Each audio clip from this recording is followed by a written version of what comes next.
The Portland Firefighters Union says reduced staffing as a result of budget cuts is putting public safety at risk. The union says right now firefighters at 4 different city fire stations are responding to calls in vehicles that are not equipped to fight fires. Fox 12's Tyler Dumont tells us where firefighters say the staffing impacts are being felt the most. The union says the hands of firefighters here at Station 23 are essentially tied when they show up to fires.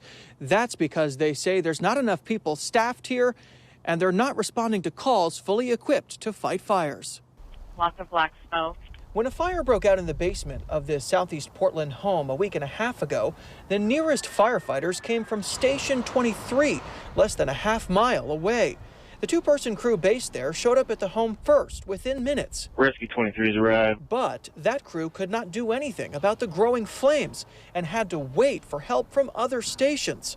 The Firefighters Union says it's because the Station 23 crew was driving this RRV, or Rapid Response Vehicle. That means they have no hose and no water on that vehicle. They have a small complement of medical gear that they can used for minor injuries. Portland firefighter and union rep MCLENNAN says city budget cuts have led to the staffing of only 2 firefighters around the clock at Station 23 who only drive that RRV.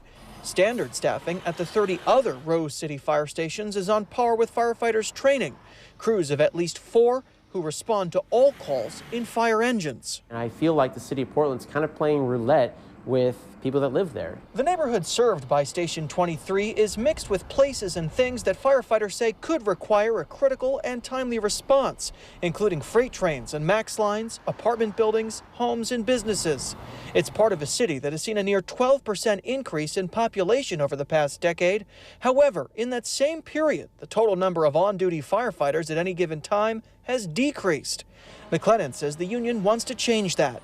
They're pushing for 6 new firefighter positions at Station 23, 2 more crew members for each of the 3 daily shifts.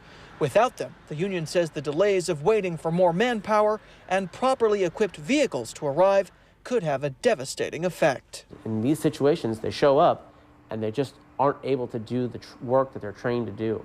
In a statement tonight, Portland Fire and Rescue Chief Sarah Boone noted that there was a 9-year period up until 2017 that Station 23 was closed completely, and reopening it has at least provided some basic coverage for medical calls and other emergencies. However, she says it still doesn't meet the needs of the people who live here, saying, quote, "The real issue is that we need a better staffing model.